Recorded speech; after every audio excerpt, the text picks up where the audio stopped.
Hubo alguien que intentó advertirnos de algo que ocurrió pero no le hicimos caso. ¿Quién?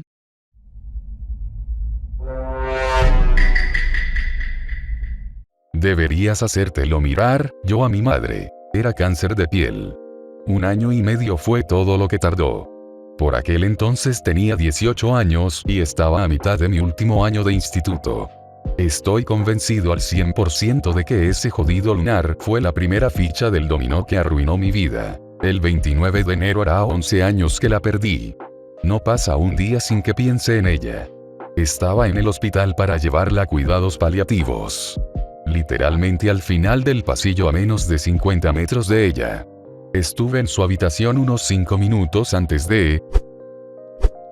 Estaban construyendo un gran estadio de béisbol en Wisconsin y era un día considerablemente ventoso. Se encargó al gruista que levantara una gran estructura, pero se negó alegando ráfagas peligrosas. El capataz de la obra despidió al gruista y llamó a otro que haría el trabajo sin rechistar. La grúa volcó con la carga y los trabajadores murieron. El capataz y el segundo operador fueron detenidos, y creo recordar que el primer operador ganó un juicio por despido improcedente. Rick Rescorla, director de seguridad corporativa de Morgan Stanley de Anwiter, publicó un informe en 1990 en el que detallaba la vulnerabilidad del aparcamiento del World Trade Center. Él y un colega descubrieron que podían entrar libremente en el garaje, que contenía muchas columnas de soporte estructural, sin ser cuestionados por ningún tipo de seguridad. Además, ninguno de los vehículos de reparto que entraban era sometido a controles de identidad o de seguridad. 3 años más tarde, un camión bomba entró en el garaje y detonó en un intento de dañar la estructura del edificio. Más tarde, él y su mismo colegio predijeron correctamente que el siguiente ataque al edificio vendría desde el aire. Se atribuye al plan de evacuación y a los simulacros que puso en marcha el haber salvado más de 2.600 vidas el 11 de septiembre. Editado para mayor claridad.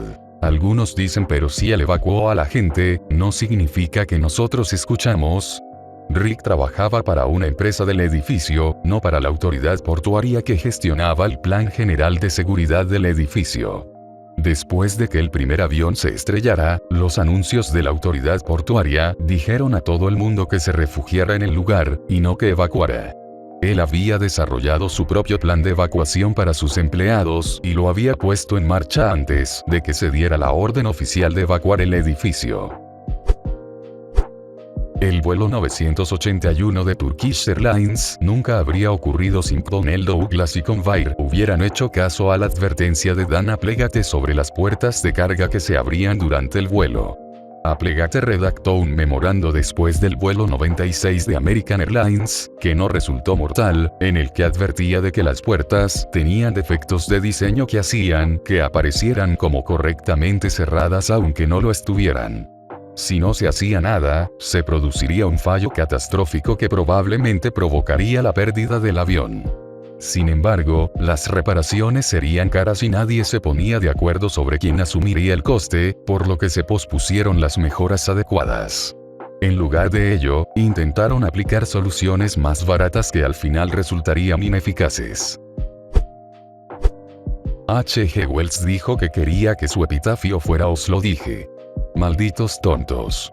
En The Land Ironclads, 1903, había escrito sobre una guerra estancada librada mediante la guerra de trincheras que se rompió con la invención de los tanques, prediciendo lo que ocurriría en la Primera Guerra Mundial. En La Guerra en el Aire, 1907, predijo cómo se utilizarían los aviones en la guerra, incluido el bombardeo aéreo de ciudades, y vio cómo sus predicciones se hacían realidad en la Segunda Guerra Mundial. Bismarck advirtió al monarca alemán gobernante de su época que el estatus de Alemania en Europa y la relativa paz del continente durarían poco tiempo. Tras su dimisión forzada, Bismarck dijo: "Jena llegó 20 años después de la muerte de Federico el Grande. El crack llegará 20 años después de mi marcha si las cosas siguen así". 20 años después, Alemania pierde la Primera Guerra Mundial y casi se hunde.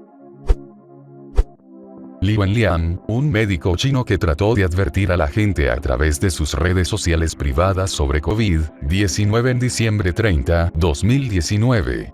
fue citado por la policía china por difundir desinformación. El gobierno chino había sido el primero en negar el COVID durante la etapa más temprana del virus y contribuyó en gran medida a la pandemia mundial. Li murió de COVID en Wuhan el 7 de febrero de 2020. John O'Neill trabajó en el FBI como oficial antiterrorista. Tras el atentado con coche bomba contra el World Trade Center en 1993, siguió convencido de que Al-Qaeda intentaría terminar el trabajo. El FBI se convenció a sí mismo de que se había acabado, y O'Neill, que seguía investigando, fue descartado para ascensos hasta el punto de que acabó abandonando el FBI. Pensaron que estaba demasiado obsesionado con el tema. Aceptó un trabajo dirigiendo la seguridad del WTC y perdió la vida el 11 de septiembre. Un gran documental sobre él y los fallos de seguridad que quería evitar. Frontline, de Manu Ogneu.